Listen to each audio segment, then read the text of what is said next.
Pag nanalo si VP Sara sa impeachment trial, siya na ang susunod na presidente ng Pilipinas.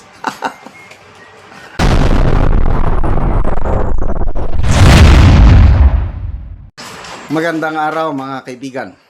Bigyan natin ng reaction opinion itong Facebook Reel posted by Duterte Times. Napakaganda pong prediction, fearless forecast ni dating Senate President Franklin Drilon. Sabi niya, pag nanalo si VP Sara sa impeachment trial, siya na ang susunod na presidente ng Pilipinas. Pakinggan natin. Do you think this will be part of the Vice President's comeback narrative and she will emerge stronger in politics? Certainly, if kung ang desisyon ng Senado ay wala siyang pagkakamali, walang basihan yung kanyang ang pagsampa ng impeachment complaint, tapos po ang boxing, siya ang maging sunod na Pangulo. Ay! What a fearless forecast. Tapos po ang boxing, siya ang maging sunod na Pangulo. Ay! What a fearless forecast. Tapos po ang boxing, siya ang maging sunod na Pangulo. Ay! What a fearless forecast. Tapos po ang boxing, siya ang maging sunod na Pangulo. Ay! What a fearless forecast. Do you think Isa pa. this will be part of the Vice President's comeback narrative and she will emerge stronger in politics? Certainly, if kung ang desisyon ng Senado ay wala siyang pagkakamali, walang basihan yung kanyang ang pagsampa ng impeachment complaint, tapos po ang boxing, siya ang maging sunod na Pangulo. Ay! What a fearless forecast. Sa isang separate interview, sino bang nag-interview sa kanya? Si Pinky Waveman siguro. Sinabi rin niya na it's very easy for VP Sara to win in the impeachment trial. Mahihirapan si VP Sara sa Kamara na makakuha ng majority para supilin yung impeachment laban sa kanya. So, nakikita ni SP Drilon na mai-impeach talaga si VP Sara sa Kamara. Okay. Pag na-impeach ka, iakyat na sa trial. Ngayon, sa trial, madali. Bakit madali? Madaling manalo. Dahil you only, out of the 24 senators, you only need 9 votes para ma-acquit si VP Sara.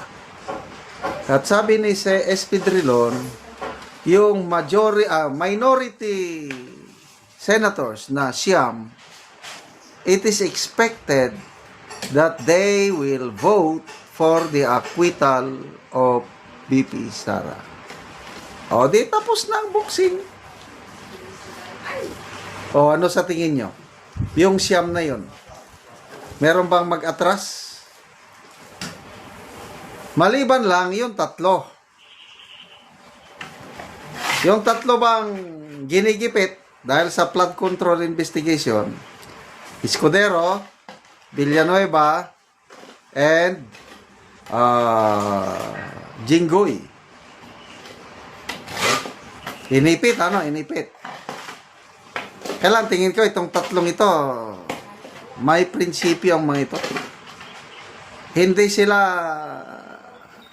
they will vote according to their principles. Nagsalita na po si Senator Jinggo, matagal na, against siya sa impeachment. Dahil ayaw niya yung napagdaanan na nila, yung pamilya niya, sa tatay niya, si President Erap, ayaw niya. Kaya kahit ipitin pa nila si Jinggo, hindi yan boboto ng conviction ni VP Sara. So itong dalawa na lang. Kaya lang, ang solusyon dyan, sabi naman ni, granting, yung tatlo na naipit, boboto ng conviction.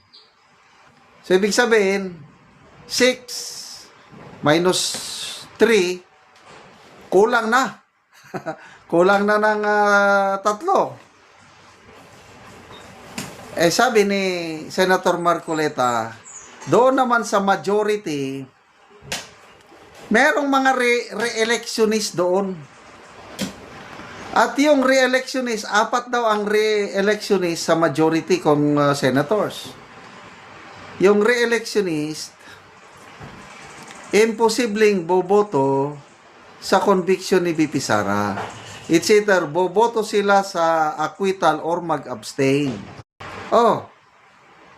So, yung 15 senators na majority, nakakuha ng 3 sa majority. So, 18 na sila.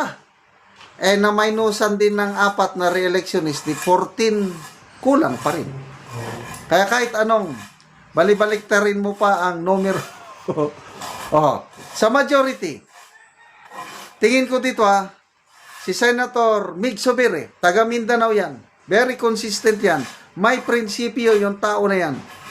Yung impeachment last year, yung tatay ni Senator Zubiri, si Congressman Jose Maria Zubiri, of all the congressmen sa Bukidnon, I think 5 congressmen, yung tatay ni Governor Zubiri hindi pumirma sa impeachment kasi very loyal ally or friends ng mga Duterte ang mga Zubiri.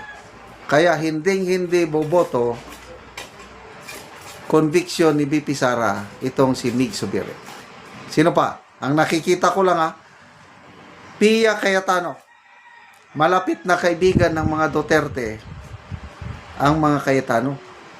Kaya nga nung 2016 na eleksyon presidential, ang kinuha ni Tatay Digong natin si Senator Alan Peter Cayetano.